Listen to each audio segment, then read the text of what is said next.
Today I'm here with Jock Covey, who spent over 25 years working for the United States Department of State. Between 1995 and 1997, he served as the Senior Deputy High Representative at the Office of the High Representative in Bosnia and Herzegovina, a position also known as the Chief of Staff. Good morning, Jock. Good morning. Can you please state your full name for the record? James Peter Covey, known in every other setting as Jock Covey.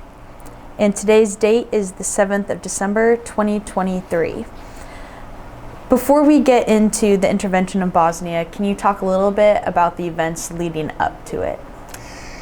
Yeah, I was, as we discussed yesterday, in something of a turbulent transition period professionally.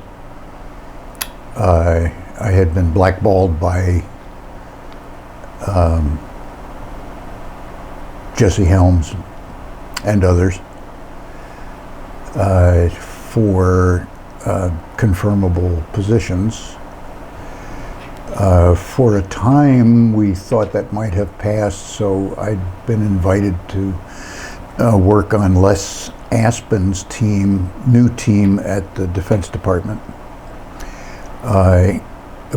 until the New York Times columnists found out about that and began to rail. So I was then back at the State Department doing projects. Later, since I was a sort of a free body, I was invited to take on roles that were, for one reason or another, open. As a Deputy Assistant Secretary for Political Military Affairs, especially covering export controls, but also some policy issues. And then later as the Chief of Staff to the Deputy Secretary of State, Cliff Wharton. This was a particularly difficult period for policy work. The Clinton White House had a peculiar habit of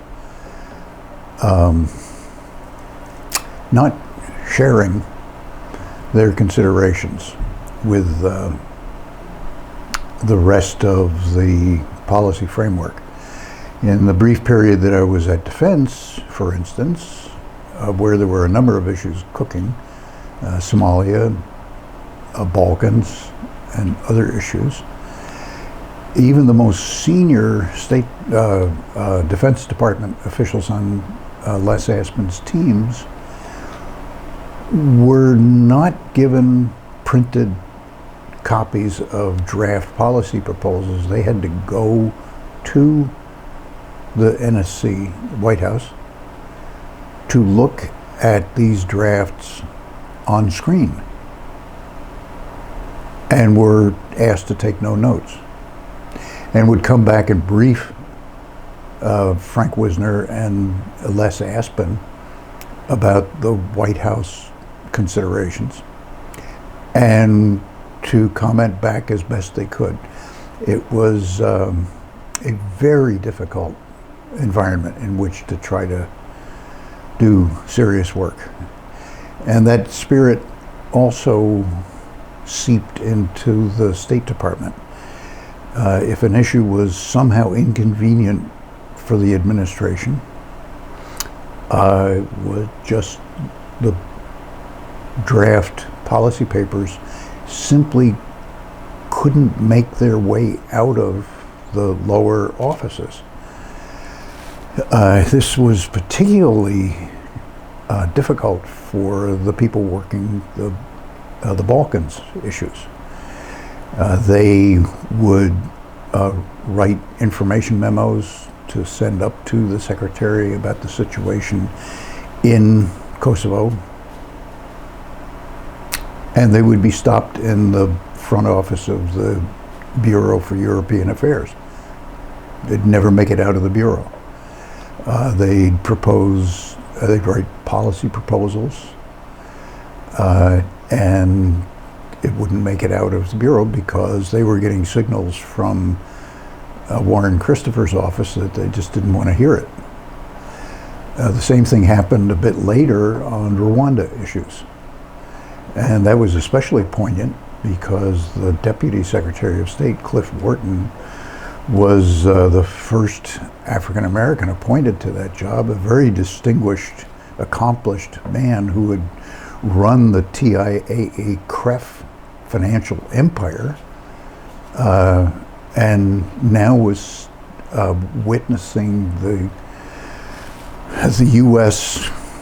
averting its eyes at a time of massacres in Rwanda, trying to get the U.S. to at least consider what could be done by the UN, by the U.S. directly. It was one battalion of U.S. military could have quelled the whole thing. And he could not get a hearing. The Deputy Secretary of State could not get a hearing on Rwanda. So it gives you an idea of how difficult it was for an inconvenient issue like Yugoslavia, Kosovo, to get a hearing. Those poor guys became known as the Yugoslaves for beavering away at information memos and policy papers that went nowhere. But they kept at it, and that eventually, later in the administration, by this time I had moved on to Berlin, I was out of that policy loop, they began finally to get some traction because the events in Yugoslavia could no longer be ignored. So I missed the actual transition from suppression of discussion to the discussion of actual intervention.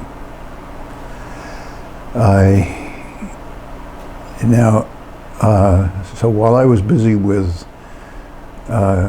German, Berlin, East German affairs, the Dayton Conference took shape and produced the so-called Dayton Accords. The first I was really aware of the process was when Bob Gallucci called and said, "We'd like you to go to Sarajevo." What sets the stage for this is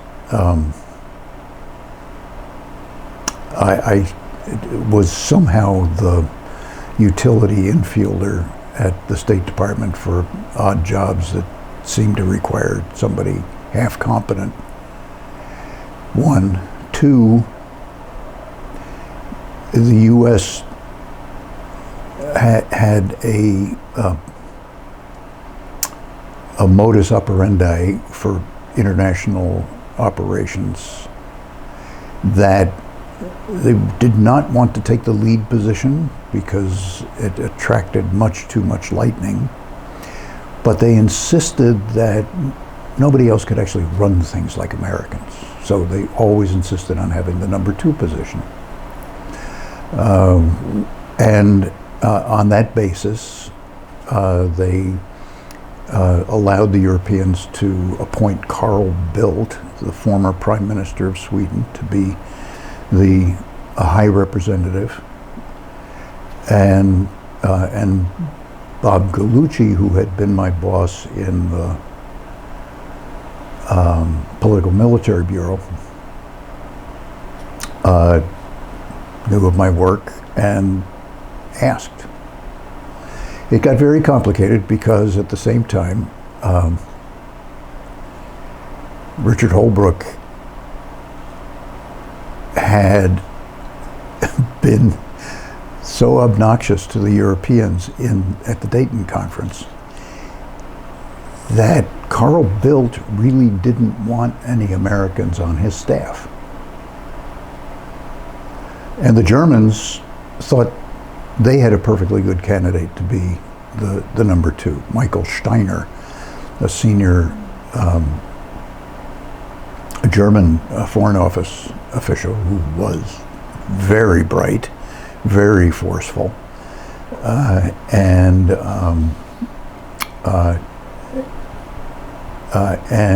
assertive about his interest in and expectation that he would be the number two. So we actually ended up in the end with two number twos, with Steiner being kind of the outside policy guy and Jock being the make the mission work guy at the outset. Let's go back a piece.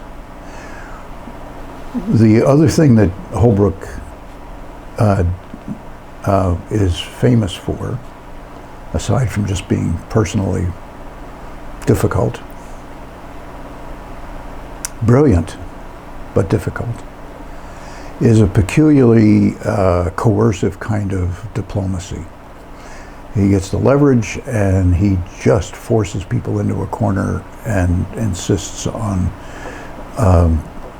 agreements that they can no longer put off. And on that basis, he forged the Dayton Accords, which, to give credit where due, was the necessary ticket to getting NATO to intervene in Bosnia. Without the Accords, there would have been no intervention. But the Accords that were reached were did not emerge from the parties. They were imposed in the Dayton discussions. Imposed, first of all, on Milosevic and Tudjman, but also on the three Bosnian parties, the Serb, Croatian, and Bosniak. None of the parties was invested in the Accords. But the Accords were incredibly detailed. They even contained what amounted to the constitution of the future Republic of Bosnia-Herzegovina. And that kind of detail served basically as a roadmap for resistance. They knew exactly what was expected, and they knew by passive aggression how to avoid doing what was expected of them. The long-term result of that is the creation of three one-party kleptocratic states within Bosnia-Herzegovina. But it was also, in the short term, a NATO intervention, and admittedly, over the longer term, the end of overt violence. So it's not as if it's a total failure, but it was not a model you would want to follow. So let's go back again to the early days. The mission, the Office of the High Representative, run by a very capable, rather conservative in European terms, a Swedish former prime minister, very bright, very tech savvy, but now poisoned on Americans, and who was given the job not of making a peace, but simply implementing the Dayton Accords, as he was reminded when Holbrooke periodically parachuted in to visit. Holbrooke would say, "Carl, it's all right there in the Dayton Agreement. Just implement it. Just implement it. Just implement what the parties had no." Now, further complication, Clinton had stated publicly, repeatedly, that this was a one-year mission. that is the NATO intervention, and that the job would be done and the U.S. troops would be home in a year. The U.S. military at every level said, we're only here for a year. You guys, you civilians, you have to get busy and implement. Get this done, because we're not going to be here. Which we were reminded of repeatedly by the U.S. commander in the north, Bill Nash, headquartered in Tuzla, who was bright, capable, forceful, and insistent. You're not doing your job. I'm doing your job for you. And I'm not going to be here in a year. So you guys have to do your duty. And he wasn't completely wrong about doing the job.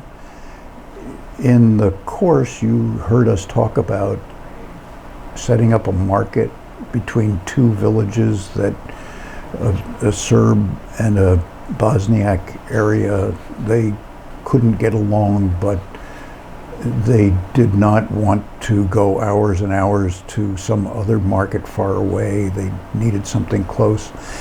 And Bill Nash set up, as a demonstration, a little marketplace in a no man's land between the two villages, and he made it work. And it did become something of a model. A very practical fella, but also very insistent that the job of the military was divorced from this civilian stuff, or should be, and that the civilians were not doing their part of the implementation of Dayton. Meanwhile, at a personal level, I've now gone to Sarajevo with Carl to set up the team, worked out a kind of Bert Frost, good fences, good neighbors arrangement with Michael Steiner about who would do what, and with no support from the U.S. government at all. When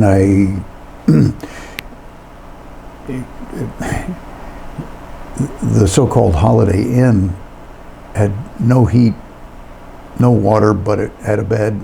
It was at least a place to stay, and it charged an outrageous nightly price. And I had no way to cash a check to pay I was trapped because I couldn't pay my bill.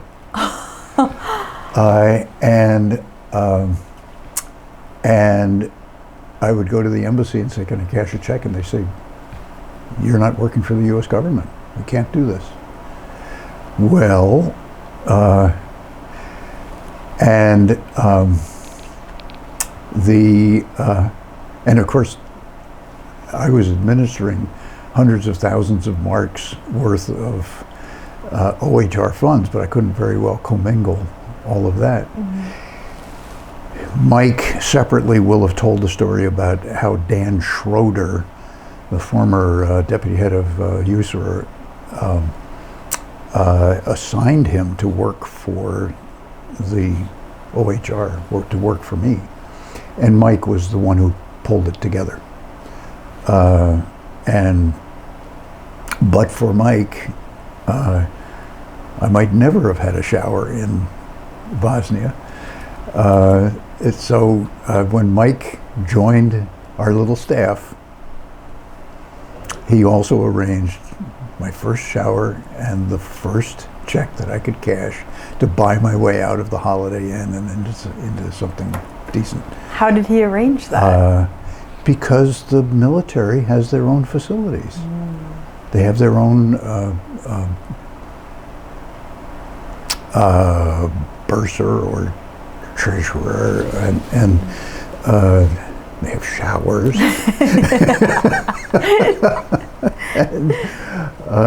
So on a personal basis, I mean, that was really a low note. That neither the NATO mission nor the U.S. Embassy was prepared to assist in the Carl built OHR operation in any way, shape, or form. They say that's a civilian function, we're just the military. This repeated itself at almost every level, and very soon you had Snuffy Smith, the commander, quarreling with Carl Bildt publicly, just giving different versions of their take on specific situations, like the stoning of buses bringing refugees out of the garage to corridor, and who was responsible for security on that route, which is true. NATO doesn't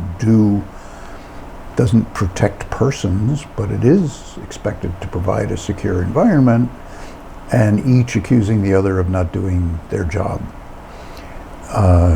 And we began to find that there were folks a little lower down on the NATO side who were equally appalled at this situation. And here we finally began a kind of backdoor civil-military coordination. The key player in this was Bill Carter, the Chief of Staff for Snuffy Smith, and me. And we would meet every couple of days and chew over what our bosses were quarreling about. And we'd both try to figure out what was the smallest thing we could do to nudge it in a more constructive way. And he would go work it on his side, and I'd go talk to Carl and to Steiner. And that began to help, and we then began to arrange periodic meetings, Snuffy with Carl at the OHR, to go over whatever was the issue of the day and to get into a more regular coordination framework. None of this was really sanctioned. It was all viewed as kind of working around the proper arrangement, which was a strict hermetic separation between the civilian and the military functions, which is written into Dayton at the insistence of the SACURE. The way Dayton is drafted, you have it's 100 pages long, and you have just a few pages devoted to the role of the High Representative.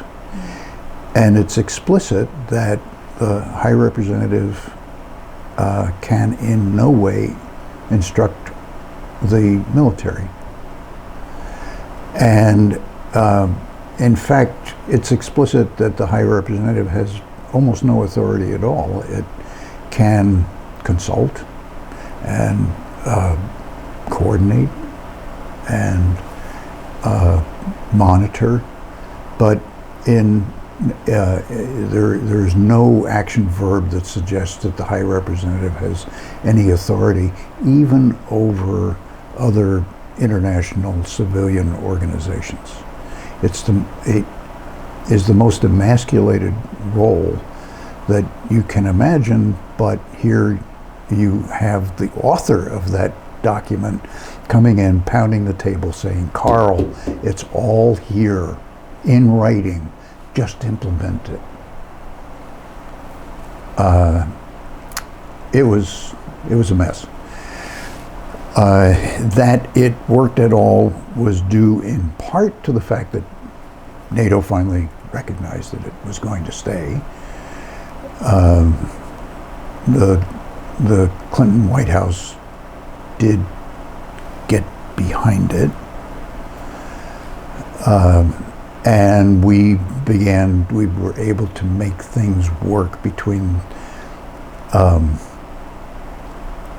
the S4 and the Office of the High Representative in ways that were not foreseen in the Dayton Accords. A lot of that was due to the second S4 commander,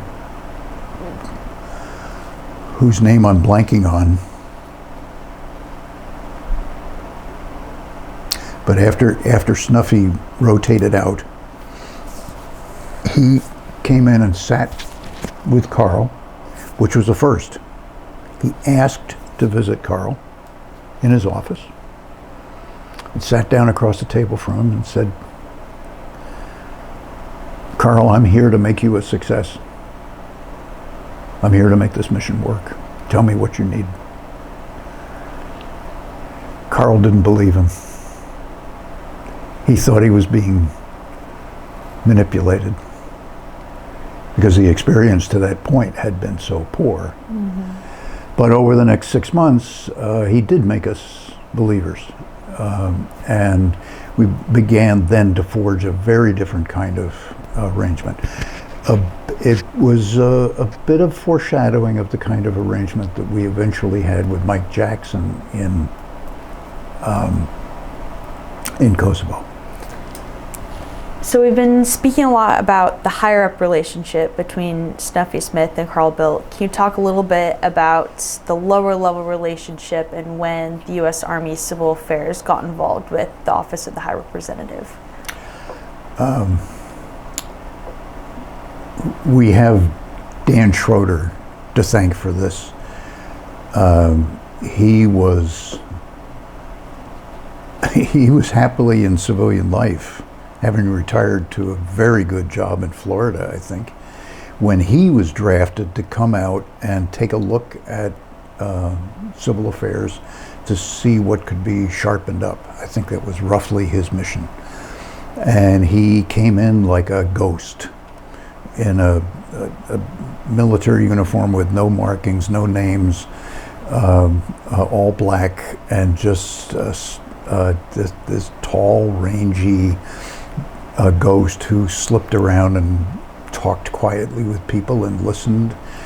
And then he apparently went back to Mike's Civil Affairs commander, I didn't know this at the time,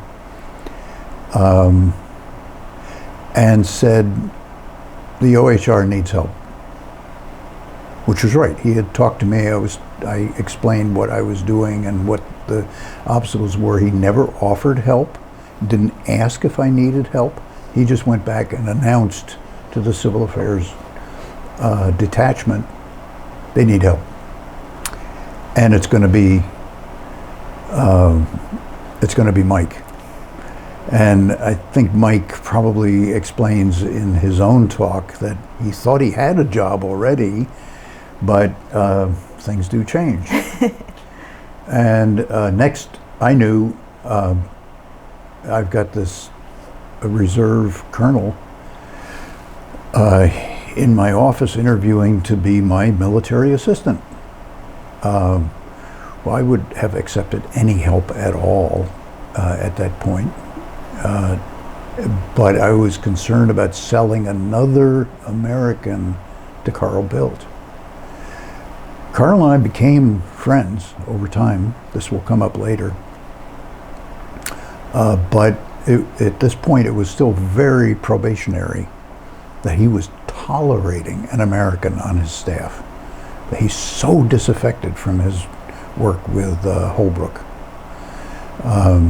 And this is a very Western-oriented Swede who had deep relationships with American conservatives politically, but he'd had it with the Americans involved in peacekeeping.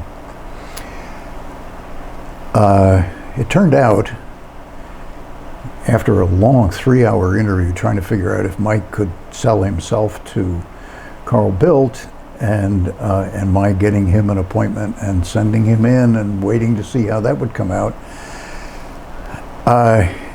it turns out that within 2 or 3 minutes, they were talking about banking. Mike was a relationship manager for his bank, and his specialty was the Nordic banks. He knew all the people that Carl knew. He was interested in economics as much as Carl was, and they got along famously. It was terrific. So Carl, against his better judgment, welcomed another American onto his staff at that point. The payoff was that Mike then basically took me by the arm to the Civil Affairs unit to show what it represented, and lined up in front of us. He basically was saying, here's talent, what do you need? He said, this guy is a telecoms specialist. This guy is a banker. This guy comes out of Florida Power and Electric. He knows everything about power plants.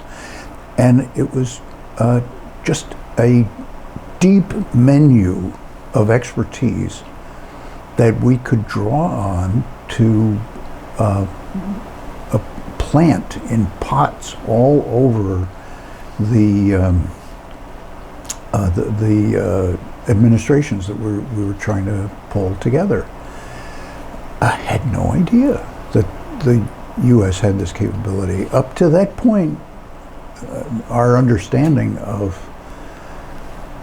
civil affairs was that these are the guys who were assigned the duty of getting the civilians off the battlefild so that the real soldiers could have a real battle without too much collateral.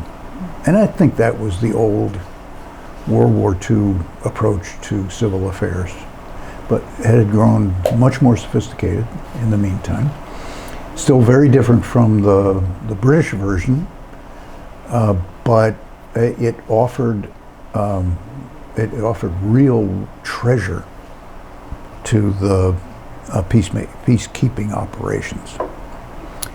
So that was available in the background. We didn't, Mike could, on behalf of other parts of the OHR, he could tap into that talent bank as needed. But the civil affairs guys were on relatively short rotations. So we then had a succession of military assistants coming out of civil affairs. There were two more behind Mike while I was still there, and all very talented, but nobody quite like Mike. I don't want this to turn into just an open-ended gripe session about the arrangement and the recipe for failure that was the Dayton Accords, because it wasn't an outright failure. As said, the fighting was suspended, but it did not build a nation,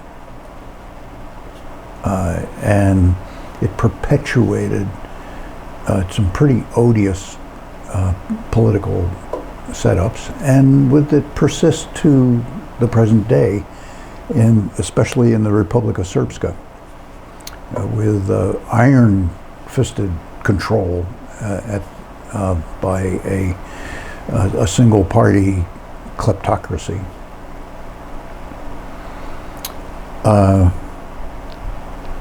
At the end of this, and this is probably the most difficult assignment in my entire, what turns out to be a career. At the end of that, of course, you will recall, I've been blackballed. I'm never going to serve in a confirmable position. So I needed to go back and find a job, and was beginning to think about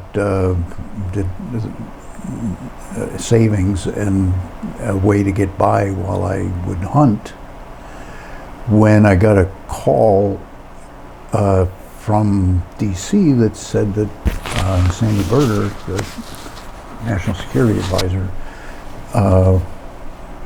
wondered if I would come to DC for an interview. And I never understood where that came from.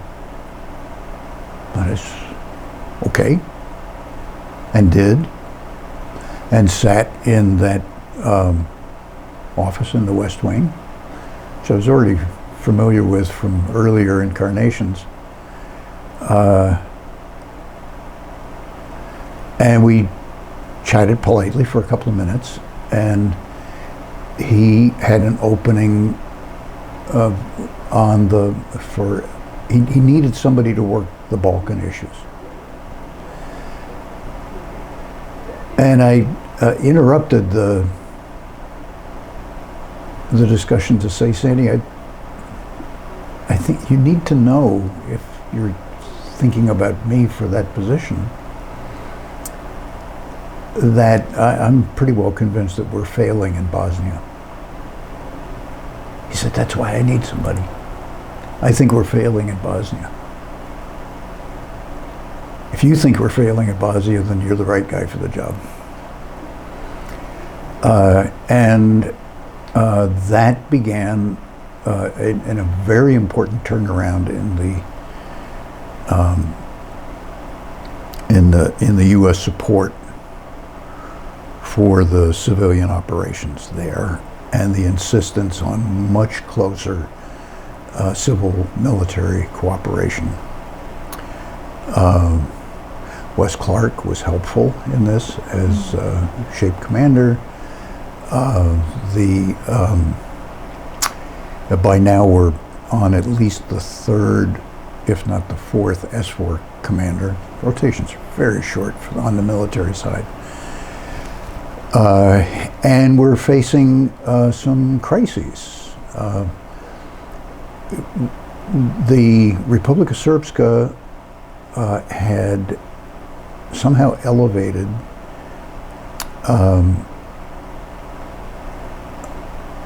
a lady named Plavsic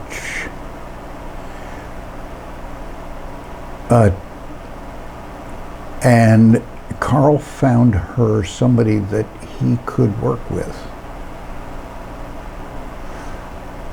She had an ugly history.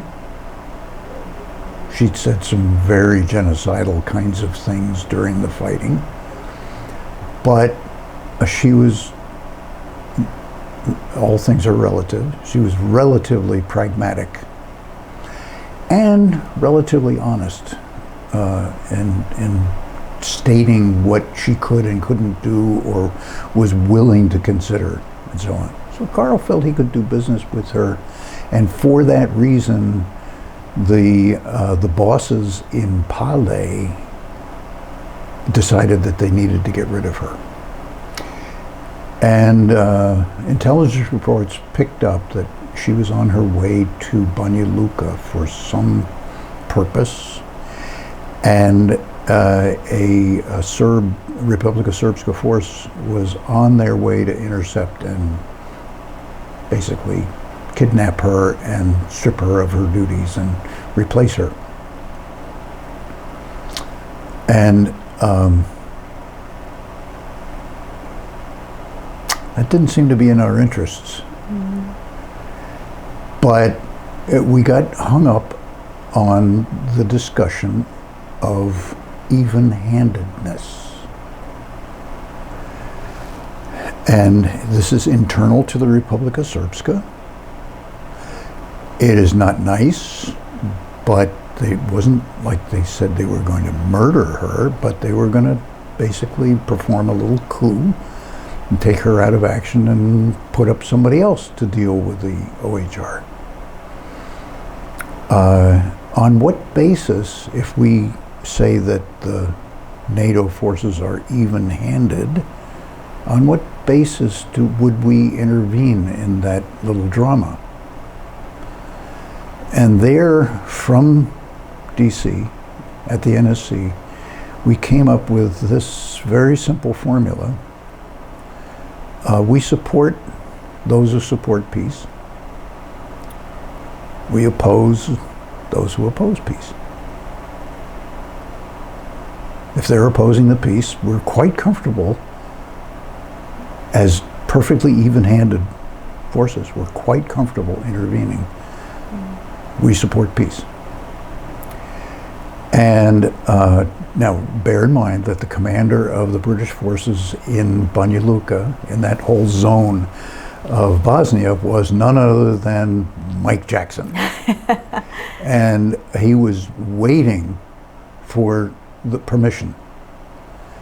And he had people out shadowing the guys who were going to take control of Plavšić. And it was run out in real time. We were making this decision and promulgating it, getting it through Wes Clark, and then communicating it down.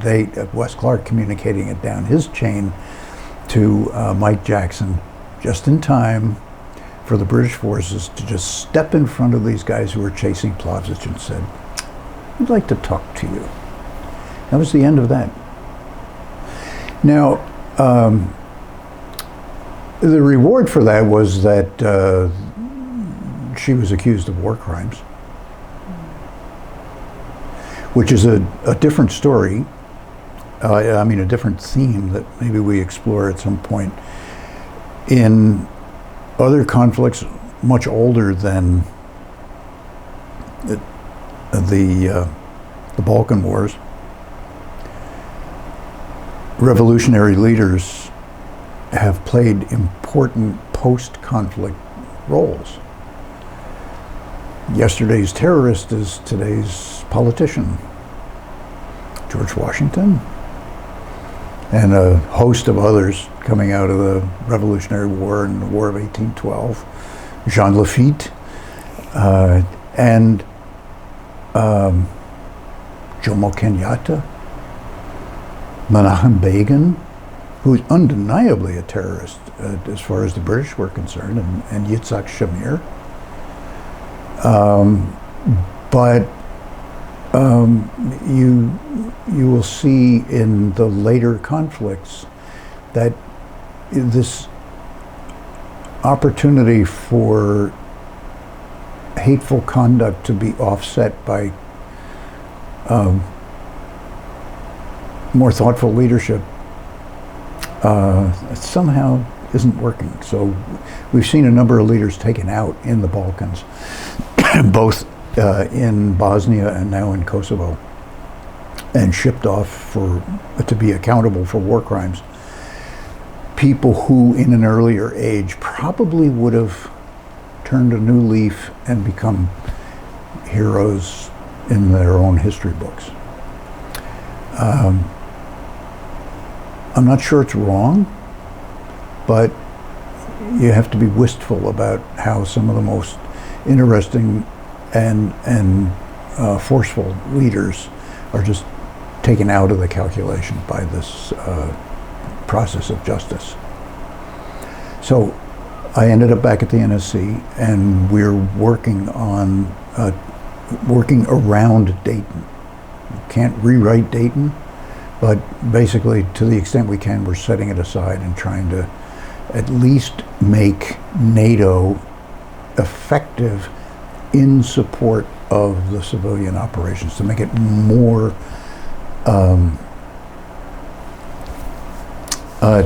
to make good on that offer of Carl, I'm here to make you a success. So before we leave the Bosnia subject, I want to call out a couple of lessons learned, since that's what we threatened to do at the beginning of this process. The first, most obvious lesson learned is that the parties must be invested in the process. And it does no good to deliver an entire package to them and say, this is the right thing to do, just do it. They have to have skin in the game. They have to feel they have somehow shared in its invention and have something at stake in making it succeed. The Dayton Agreement, our experience in Bosnia, reinforces that in the most vigorous possible way, and it haunts Bosnia to this day. The other great lesson coming out of Bosnia is the myth of, no, that's not right. It's the misunderstanding of even-handedness of the peacekeeper. I think we finally arrived at it, but late in the game. I wish we had thought of it sooner. But that simple formulation that we support those who support peace, and we actively oppose those who oppose peace, frees the security forces to do what's necessary to support the civil mission. Without that, the security forces are basically onlookers. They're doing nothing but providing a secure environment for the civilians, perhaps, and doing force protection. They're not doing anything to advance the process of peace itself. It was conceptually an important breakthrough. Just happened to be in the nick of time for Ms. Plazic. So that rounds out our Bosnia discussion for now, and we could go on to talk about Kosovo.